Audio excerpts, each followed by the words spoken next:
तो टीएमसी, इसका मतलब साफ हो रही है कि हुमायूं कबीर कह रहे हैं कि वो टीएमसी की बी टीम है।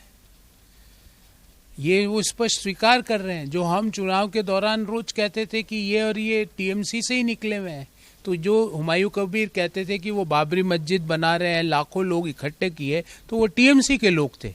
अब ये बात हुमायूं कबीर स्वयं अपने मुख से कह रहे हैं।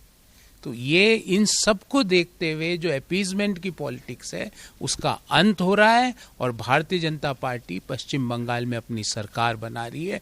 माँ माटी और मानुष के धोखेबाजों को घर बैठाने का निर्णय पश्चिम बंगाल के वोटर्स ने लिया है और सुशासन की सरकार बनाने का निर्णय पश्चिम बंगाल के वोटर्स ने लिया है। और टीएमसी और हुमायूं कबीर एक ही साथ बैठे हुए हैं। आज हुमायूं कबीर ये बात कह के स्पष्ट हो गया कि जो हुमायूं कबीर कहते हैं कि वो बाबरी मस्जिद बनाना चाहते हैं, वो ही टीएमसी का मॉडल है और उसी को तुष्टीकरण की राजनीति या पॉलिटिक्स ऑफ अपीजमेंट कहते हैं।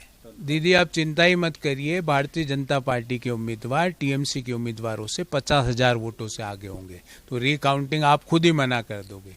भारी संख्या में महिलाओं का आशीर्वाद भारतीय जनता पार्टी के प्रत्याशियों से मिल रहा है, क्योंकि जो महिला विरोधी काम आपने संसद में किया, जो महिला विरोधी चेहरा आपने आरजी कर के घटना के दौरान टीएमसी और आपकी सरकार ने दिखाया, पश्चिम बंगाल की 50% जो वोटर्स है, हमारी मातृशक्ति, उनका पूरा आशीर्वाद हमें मिल रहा है। और politics of appeasement, politics of fear, politics of fraud, इन सब का अंत हो रहा है। Politics of good governance, politics of development Paschim Bangal में भारतीय जनता पार्टी की सरकार में चल रही है। डबल इंजन की, डबल तेजी वाली सरकार पश्चिम बंगाल में बनने जा रही है।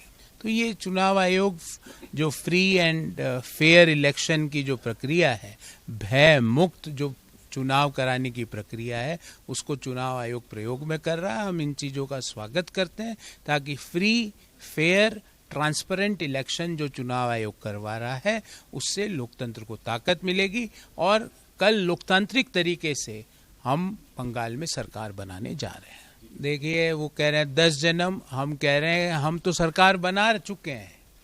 आप अपनी हार, इनको स्वयं को पता है। ये कह रहे हैं 10 जन्म की, 10 जन्म नहीं, अगले 1-2 दिन में ही शपथ ग्रहण भी हो जाएगा और आपको इनविटेशन भी दिया जाएगा। ना केवल फाल्टा, बंगाल के हर क्षेत्र से भारतीय जनता पार्टी के लिए सुखद परिणाम की न्यूज़ आ रही है। भले ही वो 24 परगना हो, हावड़ा हो, कलकत्ता हो, मालदा मुर्शिदाबाद हो, हर जगह से, मिदनापुर हो, हर जगह से सुशासन की सरकार को चुनने की खबरें आ रही है। प्रधानमंत्री मोदी जी के डेवलपमेंट एजेंडा पर हर व्यक्ति ने मोहर लगाई है। और आप 10 जन्म के अभिमान मत रखिए, आप तो सरकार से जा रहे हो। हम फाल्टा भी जीतेंगे और बंगाल भी जीतेंगे और सुशासन की सरकार बना के बंगाल को उसकी प्रीवियस ग्लोरी पर पहुंचा के रहेंगे। मल्लिकार्जुन खड़गे साहब ये स्टेटमेंट दे रहे हैं और उसी समय तेलंगाना की पुलिस दिल्ली में एक एंकर को ढूंढ रही है। खड़गे साहब, आपको शायद पता भी नहीं होगा ये बात कि तेलंगाना सरकार एक एंकर के पीछे घूम रही है दिल्ली में, और आप प्रेस फ्रीडम की बात कर रहे हो क्योंकि उस एंकर ने राहुल गांधी जी को उनका चेहरा दिखा दिया। तो किस प्रेस फ्रीडम की आप बात कर रहे हो खड़गे साहब? आपकी कथनी करनी, आपका स्क्रिप्ट राहुल गांधी जी के यहाँ से आता है, आपको क्या बोलना लिखना है वो सोनिया गांधी जी के यहाँ से आता है, और आपको क्या सोचना है वो प्रियंका गांधी जी के यहाँ से आता है।